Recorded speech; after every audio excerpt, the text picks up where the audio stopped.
दूर अज्ञान के हो अंधेरे, तुम हमें ज्ञान की रोशनी दे। हर बुराई से बचते रहे हम, जितनी भी हो भली जिंदगी दे।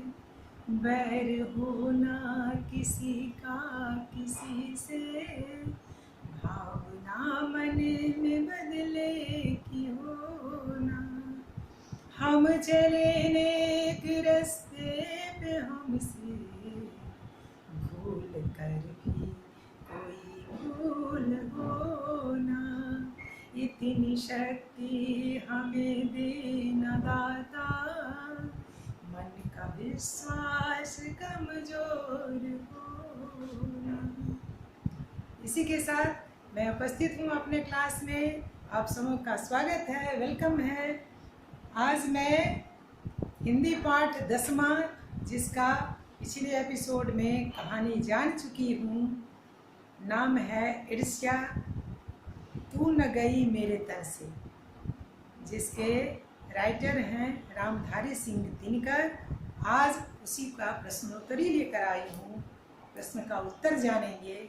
कहानी हम लोग जान चुके हैं इसे पिछले एपिसोड में। वकील साहब सुखी क्यों नहीं है? क्योंकि हम लोग कहानी पढ़ चुके हैं और बहुत आसानी से इसका आंसर कर सकते हैं। वकील साहब सुखी क्यों नहीं है? क्योंकि वकील साहब के अंदर वही ईर्ष्या घर कर चुकी थी, वही जलन, वही ईर्ष्या। ईर्ष्या किसको कहते हैं? जो दूसरों को देखकर अपने दिल को जलाए, अपने अंदर जलन पैदा करे, अपने सुख से सुखी ना होकर दूसरे के दुख से, दूसरे के सुख से दुखी होना, यही ईर्ष्या है। तो वकील साहब में यही रोग घुस गया था, उनके अंदर यही रोग था। और उनकी परेशानी क्या थी? उनके बगल में जो बीमा एजेंट थे, उन्हें देखकर उन्हें जलन फील होता था। ये होता था कि काश ये मुझे होता, ये मुझे क्यों नहीं मिला, इनका गाड़ी, इनका बंगला, इनका ऐशो आराम मुझे क्यों नहीं मिला। जबकि वकील साहब के पास ईश्वर का दिया हुआ सब कुछ था, फिर भी वो दुखी थे। ईर्ष्या को अनोखा वरदान क्यों कहा गया है?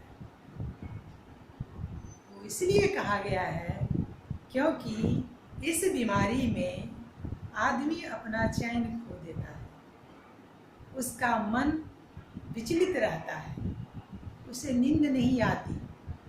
ये इतना भयानक रोग है ईर्ष्या, जिसका कोई डॉक्टर नहीं है। यानी साधारण शब्द में कहें कि ये लाइलाज बीमारी है, परंतु इसका इलाज है। इसका इलाज आप खुद कर सकते हैं, आप खुद इसका डॉक्टर बने। जिनके अंदर ये रोग है, वो यदि खुद चाहें तो इस बीमारी से मुक्त पा सकते हैं, मुक्त हो सकते हैं। इसीलिए इस बीमारी को अनोखा वरदान माना गया है। ईर्ष्या की बेटी किसे और क्यों कहा गया? ईर्ष्या की बेटी निंदा को कहा गया है, क्योंकि यदि हम निंदा करते हैं किसी का, जिसका मतलब समझ लीजिए कि आपके अंदर या मेरे अंदर भी ईर्ष्या पनप रहा है। इसीलिए इस दोष से बचें, निंदा को दूर रखें, किसी का शिकायत ना करें, इससे बचें। क्योंकि ये दिखाता है कि आप यदि दूसरे का निंदा करते हैं किसी औरों के बीच, इसका मतलब ये हुआ कि आप ये चाह रहे हैं कि इसका जो स्थान इसके दिल में है, उसको हटाकर मैं अपना स्थान पाऊँ, जो असंभव है। इसीलिए ये व्यर्थ प्रयास न करें। ईर्ष्यालु से बचने का क्या उपाय है? अब मेरे अपने ऊपर तो बस है, लेकिन बगल वालों के ऊपर कैसे बस, वो तो हो नहीं सकता है। उस समय कहा गया है कि ईर्ष्यालु स्वभाव कैसे बच सकते हैं। आप एकांत रहें, उनकी बातों पर ध्यान ना दें, कोशिश रखें कि एकांतवास ही रखें, यानी जहाँ शोरगुल हो, जहाँ इस तरह का माहौल हो, उससे अपने आप को दूर रखने का प्रयास करें। यही एक रास्ता है। ईर्ष्या का लाभदायक पक्ष क्या हो सकता है? इसे पिछले में बताए थे कि ईर्ष्या दो प्रकार का होता है, एक उत्साह अभिवर्धक, उत्साह अभिप्रेरित, और एक द्वेषात्मक। उत्साह अभिप्रेरित अच्छा माना गया है, ये प्रतिस्पर्धा का भाव उत्पन्न करता है। तो इसका लाभ आप इस तरह से ले सकते हैं, जैसे उदाहरण रखते हैं कि कोई मेरे सामने सक्सेस है, सफल है, अच्छा कार्य कर रहा है, उसका सब कुछ अच्छा है, उसके लिए उसे देखकर मुझ में यदि उत्साह अभिव्यक्ति जब जगता है, प्रतिस्पर्धा का भाव जगता है, तो मैं क्या करूँगी? मैं और अधिक मेहनत करूँगी और प्रयास करूँगी और अच्छे अपने आप में परिवर्तन लाऊंगी, अपने आप को उत्साहित करूँगी, अपने आप को ऊंचा करूँगी, ताकि मैं जिनसे देखकर मैं प्रेरणा ले रही थी उनसे आगे बढ़ पाऊँ, न कि उनका पैर खींचूं। यदि पैर खींचती हूँ तो ये द्वेषात्मक है, जो बुरा है। लेकिन यदि मैं उन्हें देखकर, उनसे सीखकर आगे बढ़ती हूँ, तो ये प्रतिस्पर्धा का भाव है। तो मैं इस तरह से ईर्ष्या में भी लाभ ले सकती हूँ। अब इसके बाद है कि अपने मन से ईर्ष्या का भाव निकालने के लिए क्या करना चाहिए। अब यदि मेरे ही अंदर ईर्ष्या है तो मैं क्या करूं?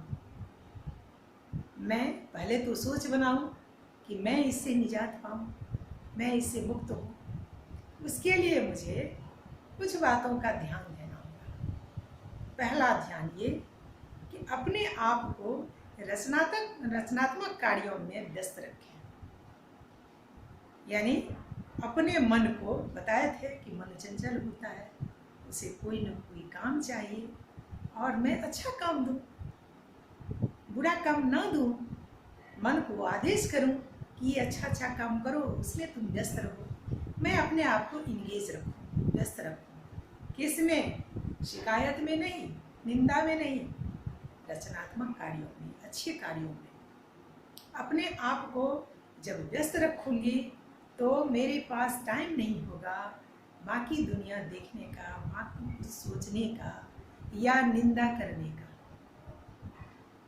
तो फिर भी यदि कोई व्यक्ति मेरे सामने आ जाते हैं, कोई निंदा लेकर, शिकायत लेकर, तो वहाँ भी अपनी वाणी को शॉर्ट में, छोटा में उन्हें समझाकर उस बात से दूर होने का प्रयास करें। यदि इस तरह से अपने मन को अनुशासित रख सकते हैं, डिसिप्लिन रख सकते हैं, तो फिर मैं इन संकटों से दूर हो सकती हूँ। ठीक है, प्रश्नोत्तर ये हो गया है। मिलते हैं अगले एपिसोड में, तब तक के लिए धन्यवाद।